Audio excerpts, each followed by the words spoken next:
83 kilos, c'est le poids moyen de biodéchets générés chaque année par un ménage français selon l'ADEME. Et ça représente environ un tiers de ce que vous mettez habituellement dans votre poubelle grise. En gros, les biodéchets, ce sont les déchets organiques comme vos épluchures ou bien le marc de café ou encore l'herbe tondue de votre pelouse. Et comme ils sont compostables, ils peuvent considérablement alléger nos poubelles. Alors, dans le cadre de la loi anti-gaspi, le gouvernement a décidé de rendre obligatoire le compost depuis le début de cette année. Mais ça veut dire quoi concrètement? Rassurez-vous, vous n'aurez pas d'amende si vous n'avez pas de seau à compost chez vous. Les collectivités sont tenues de mettre à disposition des solutions de collecte pour les habitants et les entreprises. Et chacune choisira quelles sont les plus adaptées en fonction de ses territoires. Alors, quel est exactement l'intérêt de composter? Cela permet de réduire de 8000 tonnes la production de gaz à effet de serre. Les biodéchets peuvent aussi être valorisés dans le but de nourrir les sols des terres agricoles, mais aussi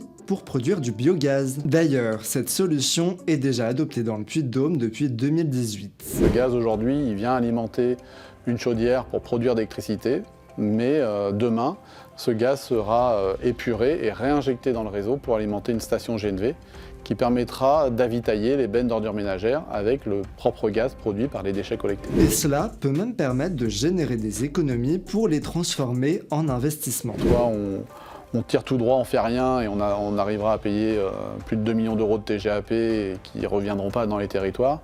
Soit on devient acteur de notre destin et à ce moment-là, on prend en main la réduction des déchets organiques. Les économies générées pourront être réinvesties sur notre territoire. Et si vous n'avez toujours pas de quoi collecter vos déchets organiques dans votre ville, eh bien c'est normal, cette mesure sera mise en place progressivement tout au long de l'année. Malgré tout, 35 000 communes ont déjà préparé leur dispositif de collecte. C'est tout pour moi, abonnez-vous!